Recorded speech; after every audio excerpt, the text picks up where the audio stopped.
pencemaran air di Indonesia jadi salah satu permasalahan lingkungan yang mendesak untuk diselesaikan. Pasalnya, air adalah salah satu kebutuhan utama manusia.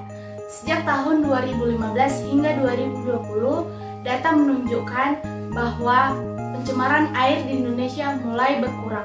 Kesimpulan ini diambil karena persentase pencemaran berat sungai di Indonesia menurun mulai dari 79,5% menjadi 50%. Penurunan tersebut patut diapresiasi, tapi jangan lupa kalau 50% sisanya bukan angka yang sedikit untuk ditangani. Seluruh pihak masih punya tanggungan untuk mengurangi pencemaran air di lebih dari 10.000 desa untuk kelurahan di Indonesia.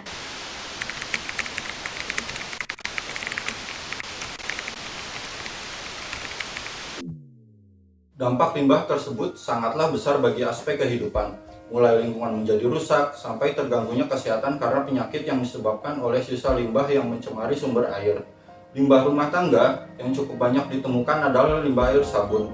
Limbah jenis ini sangat mudah mencemari air karena mengandung senyawa yang sulit terurai seperti contohnya alkyl benzen sulfonates yang biasanya ditemukan pada sabun anti noda.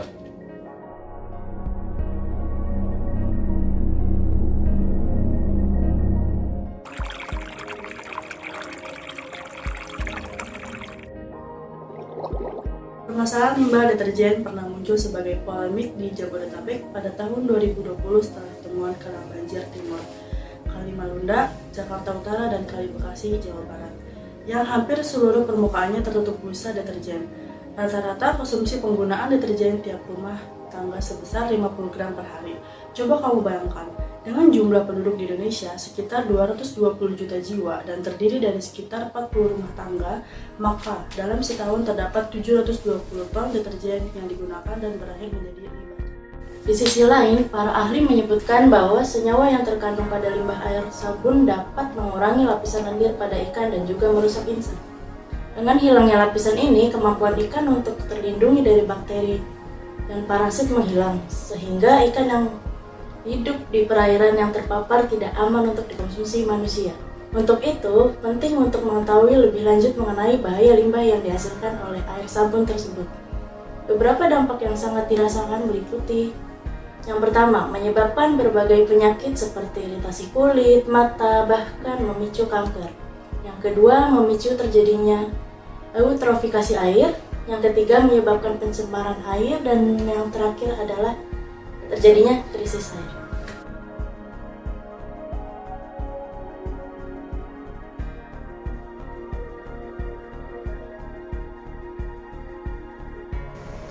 Ada beberapa metode yang digunakan untuk mengelola limbah jenis ini, yaitu menggunakan filter anaerobik, biofilter, membuat instalasi sistem pengelolaan limbah.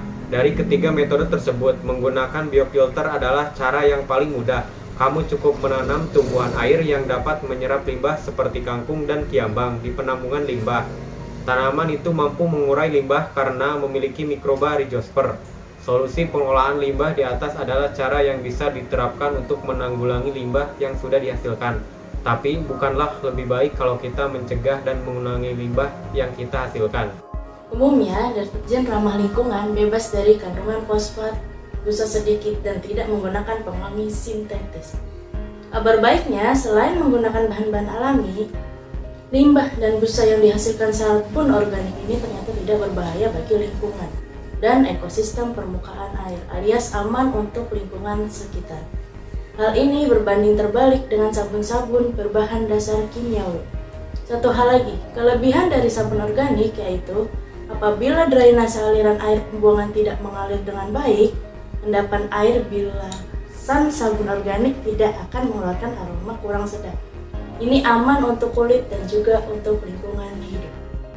Sabun organik terbuat dari bahan alami seperti minyak zaitun dan minyak kelapa yang tentunya baik untuk kesehatan kulit. Kulit menjadi lebih lembut. Bahan-bahan yang terkandung pada sabun organik dapat membuat kulit menjadi lebih lembut dibandingkan dengan sabun non-organik, dikarenakan sabun non-organik mengandung bahan kimia yang bisa membuat kulit menjadi iritasi. Sangat cocok untuk kulit kering, cocok untuk pemilik kulit sensitif, tidak menimbulkan alergi, dan lebih ramah lingkungan. Berikut bisnis model kanvas sabun organik nabati pada customer segment. Sabun ini sangat cocok untuk segala kalangan usia dimulai dari anak-anak hingga orang dewasa.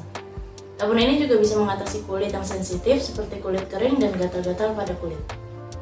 K-Partners. Dengan adanya essential oil dan juga natural resin serta olive oil, sabun ini sangat aman dan ramah lingkungan. Value proposition. Sabun nabati organik ini bebas dari kandungan SLS dan juga paraben dengan menggunakan bahan dasar minyak alami seperti minyak nabati, minyak zaitun, dan minyak kelapa. Sabun organik nabati ini sangat eco-friendly. K-Research.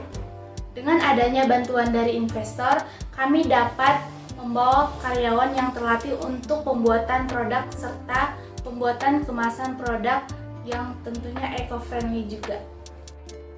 K-Activities. Dengan adanya karyawan yang terlatih, kita bisa memilih bahan baku dan kemasan produk yang eco-friendly, serta memproduksi sabun dan memantau pembuatan kualitas produk hingga pemasaran dan siap diperjualbelikan. Channels. Kami memasarkan melalui platform sosial media seperti Instagram dan TikTok. Sabun organik nabati telah tersedia di e-commerce seperti Shopee, Tokopedia, dan TikTok Shop.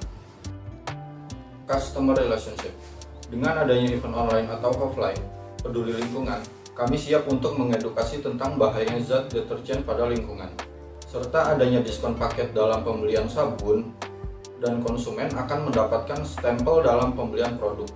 Kamu dapat sedikit menghemat pengeluaran serta aktif dalam menjaga lingkungan. Cost structure. Pembelian bahan baku, alat dan kemasan produk, serta biaya iklan di akun Instagram dan TikTok. Kami juga bekerja sama dengan influencer, Instagram Ads, dan pengangkutan barang dari supplier ke customer. Revenue stream, keuntungan yang kita dapat melalui bazar atau pameran, tentunya juga kita menjual produk kami sendiri untuk membuka program reseller.